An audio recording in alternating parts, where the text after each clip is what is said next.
ঈদ মোবারক প্রিয় দর্শক, সবাইকে জানাই ঈদের অনেক অনেক শুভেচ্ছা এবং সেই সঙ্গে আমন্ত্রণ পুষ্টি নিবেদিত ঈদের রান্নায়। মাহা রয়েছে সাথে সবসময়ের মতো এবং আমার সঙ্গে থাকেন আমাদের প্রিয় শেফ, সেই সঙ্গে একজন করে অতিথি।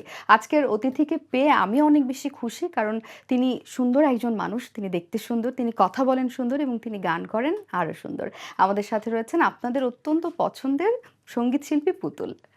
আপু, আমন্ত্রণ, ঈদ মোবারক। ঈদ মোবারক মাহা, অনেক ধন্যবাদ এত চমৎকার করে আমাকে আমন্ত্রণ না, জানানোর জন্য। বলতেই হয়, একদম বাড়িয়ে বলি না। আপনি মানুষটা সত্যি অনেক সুন্দর এবং আপনি এত সুন্দর করে কথা বলেন, আমাদের শেফ আমাদের সঙ্গে এগ্রি করবেন। সঙ্গে হ্যাঁ, রয়েছেন একদমই। শেফ ফাহমিদা নাজিম। হ্যালো আপু, কেমন আছেন? আমি খুব ভালো আছি। আমি তো সবসময় আপুর কথা আপুর শুনি, ভক্ত যেহেতু আপনি। আপুর ফেসবুকে দেখি, ওনার বিভিন্ন ব্লগ ফলো করি, এত সুন্দর করে কথা বলে, এই জন্যই বোধহয় উনি এত সুন্দর করে গানও গাইতে পারে। অনেক আমি ধন্যবাদ। জানি না, কিন্তু উনি ভীষণ সুন্দর গান তো করেন, কথার ভক্ত আমরা অনেক বেশি। আপু, রান্না বান্না আপনি করেন কিনা? খুব একটা রান্না বান্না ঈদ এলে তো করি। ঈদ এলে করা ঈদ হয়। ঈদ এলে একদম ব্যাপক প্রস্তুতি নিয়ে করি, কারণ সারা বছর নানান ব্যস্ততা এবং সবকিছু মিলে খুব একটা হয়ে ওঠে না। আর আমাদের বাসায় সকলে এত ভালো রান্না করেন, বিশেষ করে রান্নার দায়িত্বে যারা আছেন, যে খুব একটা করতেও হয় না। মানে আচ্ছা, এত ভালো স্বাদের রান্না খেয়ে ফেললে না, এরপর আর মনে হয় যে না ঠিক আছে, দরকার নিজে নেই, না ঠিক করলেও আছে। চলে আর কি। অতিথিরা খেয়ে এত প্রশংসা করেন, কিন্তু ঈদ এলে আমার মনে হয় যে তারা তো করবেই তাদের মতন, কিন্তু আমি পরিবারের কিছু একটা, সবাইকে কিছু একটা করে নিজের হাতে খাওয়াই একটু নিজের কিছু হাতে, করে এবং খাওয়া। সেই ক্ষেত্রে মিষ্টান্নটা একটু বেশি করা হয়। তবে এবার যেহেতু ঝাল ঈদ, এটাকে তো আমরা ছোটবেলায় কোরবানির ঈদ বলতাম বলি। ঝাল ঈদ, তো ঝাল ঈদে একটু ঝালও টুকটাক করার চেষ্টা করি আর কি। আচ্ছা, এবং ঈদুল আজহা মানেই তো, বা কোরবানির ঈদ আমরা যেটাকে বলি, প্রচুর পরিমাণে মাংস খাওয়া হয়, গরুর মাংসটা একটু বেশি খাওয়া হয় সবার। পাশাপাশি ঈদ ইনকমপ্লিট ডেজার্ট ছাড়া। একদম। একদম, সো ডেজার্টটা আমরা ডায়েট করলেও দেখা যায় যে ঈদের সময় একটু খেতে পছন্দ করি, এবং আপনি তো মিষ্টি একটু অ্যাভয়েড করলেও ডেজার্ট মাঝে মাঝে কি ট্রাই করা হয়? হ্যাঁ, মানে ঈদের সকাল তো মিষ্টি ছাড়া শুরুই হবে না। অসম্ভব অসম্ভব। মানে যখন পরিবারের পুরুষ সদস্যরা নামাজ পড়ে যখন হুম একসঙ্গে খেতে বসবেন হুম সকলে, তখন কিন্তু একটু মিষ্টি মুখ করে তারপরে বাকি তারপর বসতে হয়। মানে প্রক্রিয়াতে চলে যাবেন, বাকি কাজগুলো শুরু হবে।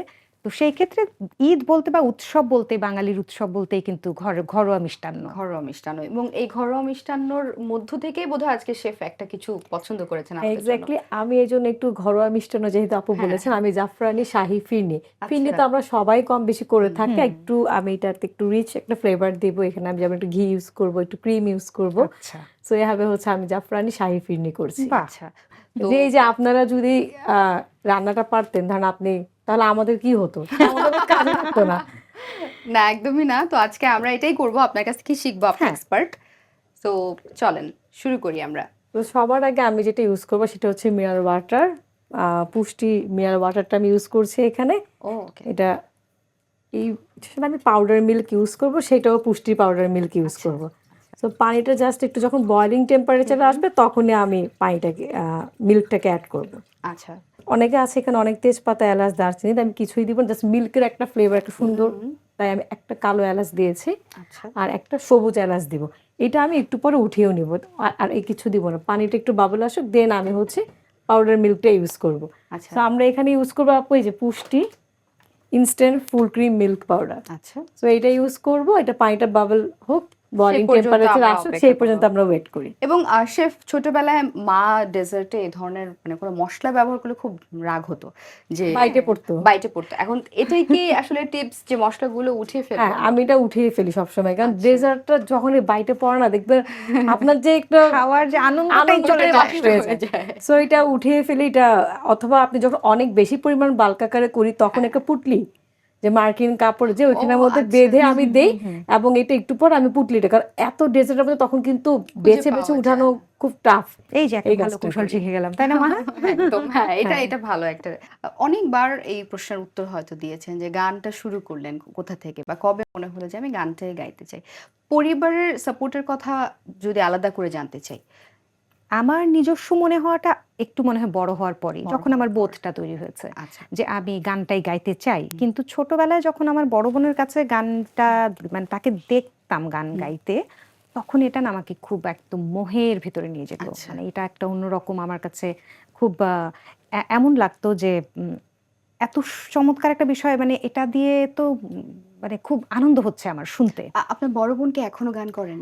বড় বোন এখন পারিবারিক অনুষ্ঠানগুলোতে করে বড় আপা অনেকদিন দেশের বাইরে থাকবার কারণে এটা একটা দীর্ঘ সময় তার ওই বাংলাদেশের নিয়মিত যেই গান গাওয়াটা সেটা সে মিস করেছে। ওনার নাম যদি আমরা শামীমা জানতে চাই। আক্তার সীমা আচ্ছা। বেতার এবং বিটিভির নজরুল সঙ্গীতের নিয়মিত শিল্পী ছিল। কেন এই আলাদাভাবে আসলে ওনার নাম জানতে চাওয়া, কারণ শামীমা আপুকে অনেক ধন্যবাদ জানাই আমরা, কারণ ওনার জন্যই কিন্তু আপনাকে আমরা পেয়েছি। হ্যাঁ একদম নিঃসন্দেহে বলতে পারি, সঙ্গীত কারণ শিল্পী পুতুলকে পাওয়ার যে সত্যি ব্যাপারটা। কারণ শিল্পী হব এই স্বপ্ন তো আরো অনেক পরে হয়েছে, হ্যাঁ। বুঝতে শেখার পরে, কিন্তু গান ভালোবাসতে শুরু করেছি বড়পার গান শুনে, তো সেইখান থেকে শুরু। এর পরবর্তীতে ওরই যিনি সঙ্গীত গুরু ছিলেন আমার প্রথম ওস্তাদজি, ওস্তাদ সুরেন বর্মন, তার কাছে আমার হাতে খড়ি একটা লম্বা সময় তার কাছেই শেখা পুরো স্কুল জীবনে। তারপরে ওস্তাদ আতিকুর রহমান, ওস্তাদ সুজিত মোস্তাফা, ওনারাও আমার সঙ্গীত গুরু ছিলেন। আর আমার পড়াশোনাটাও সঙ্গীতে, যার কারণে বিশ্ববিদ্যালয়ে আমি অনেক সঙ্গীত গুরুর সান্নিধ্যে আসতে পেরেছি। একদম। সঙ্গীতের একটা লম্বা জীবন, আপনি অনেক বছর ধরেই গান করছেন, এবং এই গান গাওয়ার মধ্যে প্রত্যেকেরই কোনো না কোনো টার্নিং পয়েন্ট থাকে, বা একটা সময় মনে হয় যে আচ্ছা এই জায়গা থেকে বোধহয় দর্শকরা আমাকে একটু বেশি ভালোবাসছেন। কোন জায়গাটা আপনার নিজের কাছে মনে হয় সেই টার্নিং পয়েন্টটা কোনটা ছিল? আমার কাছে তো প্রথম টার্নিং পয়েন্ট হচ্ছে মানে একদম জীবন বদলে যাওয়া হচ্ছে নতুন কুড়ির পুরস্কার, যেটা আমি ছোটবেলায় পেয়েছি। ছোটবেলায় একদম। নতুন কুড়ির পুরস্কারের পর তো স্বপ্ন অনেক বড় হয়েছে, তখন মনে হয়েছে আমি আরো বড় পরিসরে গাইতে চাই, তখন তো শিশু শিল্পী হিসেবে পেয়েছি। এখন বড় হবার পর তো আমার নিজেকে একটু মানুষকে জানাতে ইচ্ছা করছে, সুযোগ চাই, কি করে হবে সেটা। তখন ক্লোজ আপ ওয়ানের মধ্য দিয়ে 2006 আমার বড় পরিসরে যাত্রা শুরু। এই তো সঙ্গীতের পেশাগত জীবনে 20 বছর হলো। 20 বছর। আচ্ছা, এদিকে আমাদের শেফ তো মোটামুটি রান্না বান্নার প্রক্রিয়া চালিয়ে যাচ্ছেন। কতটুকু হলো শেফ আমাদের? আমি পাউডার মিল্ক অ্যাড করেছি, আচ্ছা। আর হচ্ছে এই যে চালেরটা পুষ্টি চাল, আচ্ছা। সেটা আমি একটু পানিতে সোক করে রেখেছিলাম, দেন কতক্ষণ স্ট্রেন soak করে রাখবো করেছি। আমরা এটা? আপনি 1 ঘন্টা সোক করে রাখবেন, দেন এটাকে আমি একটু আধা ভাঙ্গা করে নিয়েছি। আচ্ছা। এখন তো সবাই ব্লেন্ডারে আধা ভাঙ্গা করে এরকম, so আমি একটু পাটাই, তাহলে ও, টেস্টটা একটু আচ্ছা। ভালো আসে, ক্রিমি একটা টেক্সচার চলে এসছে। বাহ। সো এটা এখন একটু স্লো হিটে লং টাইম কুক হবে, আমি একটু পরপর নাড়া দিব। এবং এটা কিন্তু ইনগ্রেডিয়েন্টের উপর অনেকটা নির্ভর করে। হ্যাঁ, আমি যে কোনো ভালো জিনিস। ইনগ্রেডিয়েন্ট হলে আমার রান্নার কাজটা সহজ হয়ে হ্যাঁ। যায়। তো আমার ভালো লাগছে দেখতে, খুব ডেজার্ট। সুগারটা আমরা এখন দিব না, অনেকেই যে কাজটা করে আপু সুগারটাকে দিয়ে দেয়। সুগারটা দিলে যেটা হয়, এটা খুব তাড়াতাড়ি তলায় লেগে যায়।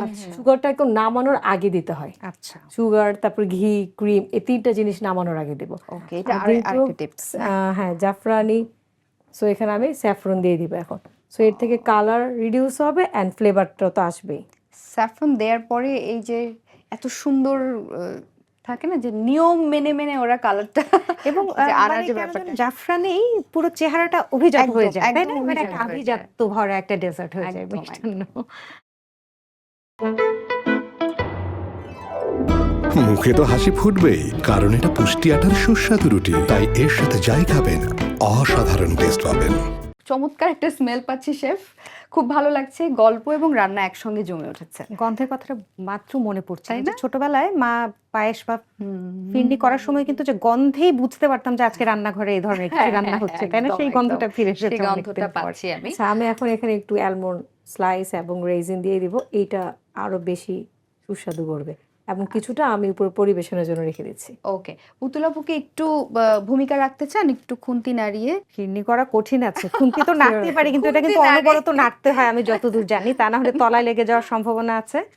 ওই যে আমি ছোটবেলায় দেখতাম যে ওই যেদিন পায়েস বা ফিরনি রান্না হতো সেদিন একেবারে মানে সবাই বলতো যে মানে এগুলো ব্যথা হয়ে যায় গৃহিণীদের, এত বেশি নাড়তে সবচেয়ে হয়। বেশি হয় হালুয়াতে। হ্যাঁ, হালুয়া যেটা নিচে কোনোভাবেই লাগতে পারবে না, সেটাকে নেড়ে নেড়ে ঠিক রাখতে হবে। ঠিক আছে, একটা কাজ করা যাক, যেহেতু খুন্তি নাড়ছেন, খুন্তি নাড়তে নাড়তে ছোট্ট একটা গেম আমরা চলো। করে ফেলতে। মাথায় এলো যেগুলো, মাথায় যে প্রশ্নগুলো আসবে ঝটপট আপনি এক কথায় উত্তর দিলেও হবে। ঠিক আছে, ঠিক আছে, আমি শুরু করছি। আপনার প্রিয় মানুষ? মা, গীতলিনা, দুজনের কথা বললাম। আচ্ছা, প্রেম নাকি ক্যারিয়ার? নিঃসন্দেহে ক্যারিয়ার, মানে ক্যারিয়ার বলতে গান। রাত আমি নাকি দিন? দিন। দিন। আচ্ছা, আপনার প্রিয় গান? একটা গান বলা তো একটু কঠিন হয়ে যায়, রবীন্দ্রসঙ্গীত ইদানিং আমার আবার নতুন করে খুব ভালো লাগছে। আপনার অপ্রিয় কোনো গান আছে? অপ্রিয় কোনো গান নেই, তবে ইদানিং ওই যে একটু শান্ত ধীর গানগুলো ভালো লাগে, একটু অশান্ত চঞ্চল অনেক বেশি যেগুলোতে শব্দ তৈরি হয়, ওই গানগুলো ইদানিং একটু অপছন্দই হচ্ছে বলা যায় আর কি। ওকে, সবচেয়ে বড় স্বপ্ন? সবচেয়ে বড় স্বপ্ন এখন তো স্বপ্ন সমস্তটাই আমার কন্যাকে ঘিরে, ও যেন ভালো মানুষ হয়, সেটাই একটা বড় স্বপ্ন। আপনার সবচেয়ে বেশি শোনা শিল্পীকে? মৌসুমী ভৌমিক মৌসুমী সম্ভবত। ভৌমিক। আচ্ছা, সবচেয়ে ইমোশনাল মুহূর্ত জীবনের এখনো পর্যন্ত? আমি মনে হয় উত্তরটা জানি। একদম গীতলীনা পৃথিবীতে আসার একদম মুহূর্তটা। প্রত্যেক মাই এই উত্তরটাই দেবেন হয়তো, বা আমার ক্ষেত্রে একদমই তাই। জীবনের সবচেয়ে বড় শিক্ষা কোনটা ছিল? বড় শিক্ষা প্রতিদিনই শিক্ষা, মানে প্রতিদিনই অভিজ্ঞতাগুলোই জমে জমে মানে একটা বড় বিশ্ববিদ্যালয়ের মতন হয়ে যাচ্ছে আর কি। প্রতিদিনই শিক্ষা। প্রতিদিনই শেখা। ওকে, থ্যাংক ইউ সো মাচ। 10-এ 10। 10-এ 10 না? হ্যাঁ আপু, এবারে চলে আসতে পারেন, আর হ্যাঁ। কষ্ট করতে হবে না। আচ্ছা। আমরা অতিথিকে দিয়ে রান্না করাতে চাই না। নেড়েছে। না, আমি চেষ্টা করেছি আপুর এত সুন্দর সুন্দর করে- রান্নাটা যেন একটু নষ্ট না হয়ে যায়। আমার না, না, না, মানে না, না। সুন্দর। খুব সুন্দর উদাসীন করে হলেই সে সমস্যা। আপন গতিতে এটা ওটা নেড়েছে যে এবং জিনিসটা সুন্দর করে হয় অনেক উত্তরগুলো সময় দিয়েছে। কোনো হ্যাঁ। বিশেষ কারো দেখবে হাতের ছোঁয়ায়ও রান্না ভালো হয়ে যায়। এটা So, আজকে ডেজার্টটা হচ্ছে ডেজার্টটা যদি অনেক মজা হয় আমরা 50-50 দিয়ে দিলাম দুজনকে। হ্যাঁ, না না, very পুরো কৃতিত্ব আপুর। ওই যে হাতের ছোঁয়ার কথা, যে খুব সত্যি, এটা আমার শাশুড়ি মার ক্ষেত্রে এটা আমি দেখেছি। মা এখন আর নিজে সশরীরে রান্নাঘরে গিয়ে রান্না করেন না, কিন্তু ওই যে আমাদের পরিবারে যারা রান্না করেন এরা সকলে মায়ের কাছ থেকে শেখা। কিন্তু শেষ মুহূর্তে ওই যে রান্নাঘরে এসে সবকিছু তদারকি করার সময় মা একটু যে নেড়ে যান না, ওইটাতেই একেবারে বাজিমাত। তো এটা খুবই সত্যি। এটা একদম সত্যি। এবং সব গল্পের বাইরে না, আমি আজকে ক্যামেরার সামনে যেহেতু সুযোগ পেয়েছি, আমি একটু আপনার পরিবার নিয়ে জানতে চাই। ছোট ছোট ব্লগে আমরা যেটা দেখি, এত চমৎকার বন্ডিং আপনাদের মধ্যে, এই যে ইতিবাচকতা, প্রতিনিয়ত বেঁচে থাকার জন্য যে পজিটিভ যে হাওয়াটা দরকার, যে কিছু কালার্স দরকার লাইফে, আপনার মধ্যে বা আপনার পরিবারের মধ্যে সেটা দেখি। এই চর্চাটা আসলে কিভাবে করেন আপনারা? এটা যে সত্যিকার অর্থে চর্চার বিষয়, এটা না আলাদা অনুভব করি না, তবে মনে হয় সত্যি এটা চর্চার বিষয়। হ্যাঁ। আমরা চাইলেই ইতিবাচক থাকতে পারি। আমরা যদি প্রতিদিন সকালবেলায় ঘুম থেকে উঠেই এই প্রত্যয়টা নিজের কাছে নিজে করে যে আজকের দিনটা খুব সুন্দর যাবে, সহজ যাবে, সবকিছু খুব সুন্দরভাবে হবে, সত্যি সেই একটা প্রভাব কিন্তু আমাদের মাথায়, সে আমাদের মগজে কিন্তু গেঁথে যায়। আমাদের মগজ কিন্তু আলাদা করে ভাবতে জানে না, আমরা যা তাকে ভাবাই সেটাই সে বিশ্বাস করে। সুতরাং আমরা যদি বিশ্বাস করি আমাদের দিনটা ভালো যাবে, দেখা যাবে সত্যি অনেক কাজ অনেক সহজ হচ্ছে, সহজভাবে হয়ে যাচ্ছে। তো এই ইতিবাচকতার শিক্ষাগুলো এখন আমি আমার শাশুড়ি মার কাছ থেকে পাই। তিনি ভীষণ ইতিবাচক মানুষ এবং লড়াকু মানুষ, যার কারণে তার কাছ থেকে আমি প্রতিনিয়ত এই জিনিসগুলো এখন শিখছি। আপনার সঙ্গে সম্পর্কটা কেমন তার?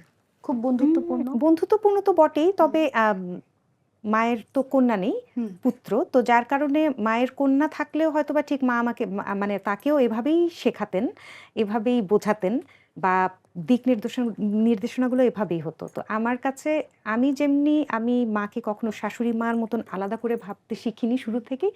মাও আমাকে পুত্রবধূ হিসেবে কখনো দেখেননি। মানে কেমন একটা অজানা বন্ধন মনে হয় আমাদের কোনো কালের আগের কোনো জন্ম যদি থেকে থাকে, তাহলে ছিল আমাদের দুজনের ভীষণ অনেক কিছু খুব মেলে। একই রাশির আমরা দুজন, কর্কট। স্বভাবগতভাবে আমরা অনেকটা কাছাকাছি, খুব ধীর স্থির শান্ত, ধৈর্য অনেক বেশি, একটু পরিণত ভাবনা ভাবতে পারি, এরকম আর কি। আর যেটুকু কমতি ছিল আমার মধ্যে সেগুলো এখন মা পুষিয়ে দিচ্ছেন, এই আর কি। এটা কিন্তু অনেক ভাগ্যের ব্যাপার। নিশ্চয়ই, শাশুড়ির সঙ্গে এত নিঃসন্দেহে। চমৎকার বন্ডিং, এটা খুব রেয়ার, মানে বাংলাদেশের প্রেক্ষাপটে। সেখানে আপনারা দুজনই সুন্দর মনের মানুষ এক হয়েছেন বলে আমার মনে হয় এটা এবং আরো বেশি দুজনেই সহজ খুব হচ্ছে। Positive minded. একদম একদম, দুজনই সুন্দর মনের মানুষ, যেটা বলছিলাম, এই এক হওয়াটা অনেক জরুরি একটা কৃতিত্ব আমি পর্যায়ে। পুরোটাই আমার শাশুড়ি মাকে দিই, কারণ মেয়েরা যখন একটা সংসারে যায় সকলেই কিন্তু বেশিরভাগ ক্ষেত্রেই ভালো মন নিয়ে যায় যে সবাই সুন্দরভাবে মিলেমিশে থাকবো, কিন্তু ওই বড়দের পক্ষ থেকে যদি সমান আন্তরিকতা না আসে তখন একদম, কিন্তু তখন গন্ডগোল কিন্তু লেগে যায়। গন্ডগোলটা লেগে তো যায়, এটা সত্য। সেক্ষেত্রে আমার মাও মানে শাশুড়ি মাও যেমনি বললেন যে ভূমিকাটা বড়দের আগে আসতে হয়, বড়রা আগে হাত বাড়ি দিতে হয়, তারপর ছোটরা আসে। তো সে সেটাই পথে আমি হাঁটেন। একদম, তা আমি মায়ের কাছ থেকে শিখছি। ভবিষ্যতে আমি কখনো শাশুড়ি হলে আমিও চেষ্টা করব মায়ের মতন হতে। আমার যদিও কন্যা সন্তান, কিন্তু তবু ভূমিকাগুলো তো একই রকম। একটু মজার ছলে আসলে জানতে চাওয়া, এমনকি অনেক সময় হয়েছে যে আন্টি আপনি দুজনেই রান্না করেছেন, মানে আপনার শাশুড়ি মায়ের কথা বলছি, দুজনেই রান্না করেছেন আর ভাইয়া খুব কনফিউশনে পড়ে গেছে কার রান্নার প্রশংসা বেশি করবে, এরকম এই হয়েছে? ক্ষেত্রে আমি হাত তুলে আত্মসমর্পণ করি, কারণ মা হচ্ছেন বিশেষজ্ঞ মানে রাঁধুনি। মায়েরটা ভালো হবে সেটাই খুব স্বাভাবিক, হ্যাঁ। কিন্তু উল্টাটা হয়, মানে মা এত প্রশংসা করেন আমার রান্না, এত আচ্ছা, উৎসাহ দিতে পারেন আচ্ছা।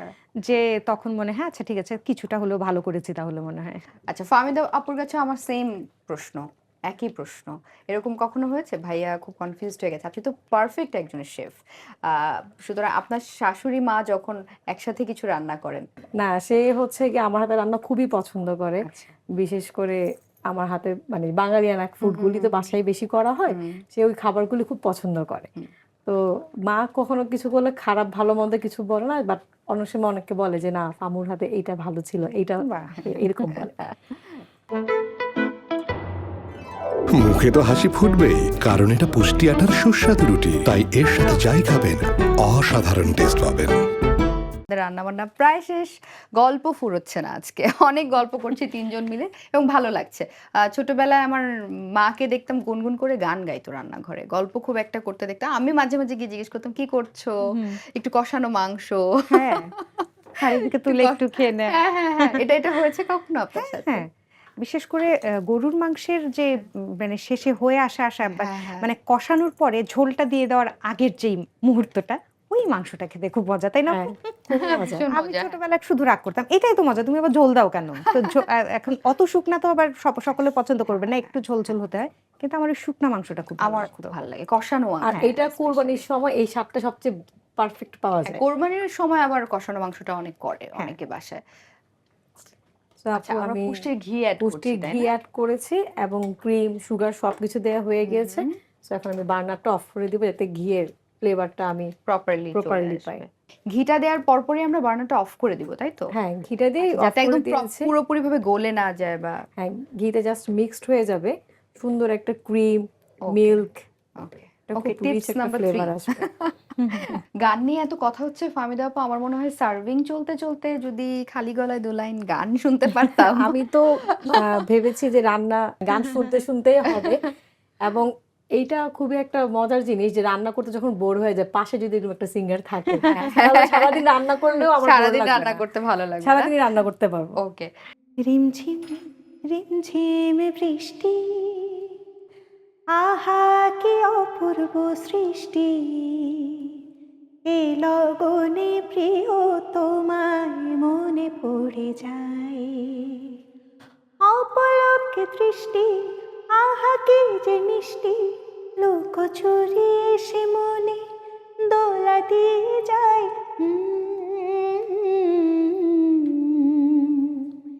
এ লগনে প্রিয় তোমায় মনে পড়ে যায়, এ লগনে প্রিয় তোমায় মনে পড়ে যায়।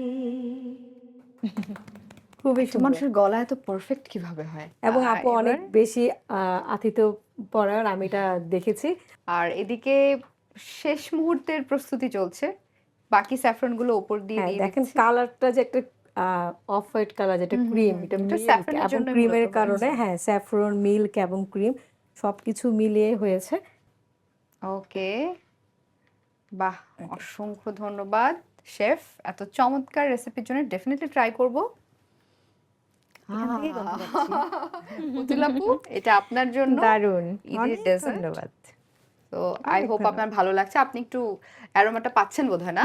আমার এই নাক পর্যন্ত নেওয়া লাগবে না, আমি জানি তো, এমনিতেই পাচ্ছি। এমনি পাচ্ছি, আমি চুলাতে বসানো কষ্ট অবস্থা করে থেকেই পাচ্ছিলাম। ধরে রাখতে হবে না, আমরা পুষ্টির বিভিন্ন পণ্য দিয়ে এই ডেজার্টটা বানিয়েছি। ধন্যবাদ আপু আপনাকে, এবং আপনাকে ধন্যবাদ জানানোর জন্য আপনার জন্য রয়েছে পুষ্টি ঈদ আনন্দ। আচ্ছা, এখন তাহলে এই জিনিস আমিও বাসায় বানাতে পারবো পুষ্টি ব্যবহার করে করে, তাই না? পুষ্টি ব্যবহার করে এই ডেজার্টটা আপনি বাসায় বানাতে পারবেন, এবং সে সঙ্গে আপনি অনেকটা সময় দিয়েছেন আমাদেরকে, আমরা অনেক বেশি কৃতজ্ঞ। দুজনকে অনেক ধন্যবাদ, চমৎকার আড্ডা দিয়েছি রান্নাঘরে, আর চমৎকার একটা মিষ্টি এখন তো খেয়েই দেখবো অনুষ্ঠানের পরে। ঈদের অনেক শুভেচ্ছা এবং ভালোবাসা রইল অবশ্যই। আর দর্শক সবার জন্য ঈদের শুভেচ্ছা। পরিবারের সঙ্গে যাদের ঈদ করার সুযোগ হচ্ছে তারা ভীষণ সৌভাগ্যবান, সময়টা কাজে লাগান, খুব ভালো কাটুক।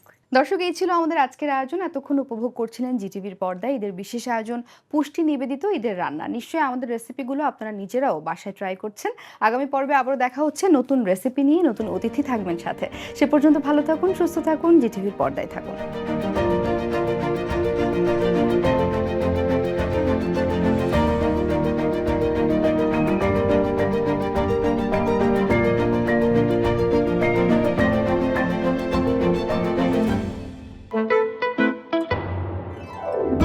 মুখে তো হাসি ফুটবেই, কারণ এটা পুষ্টি আটার সুস্বাদু রুটি, তাই এর সাথে যাই খাবেন অসাধারণ টেস্ট পাবেন।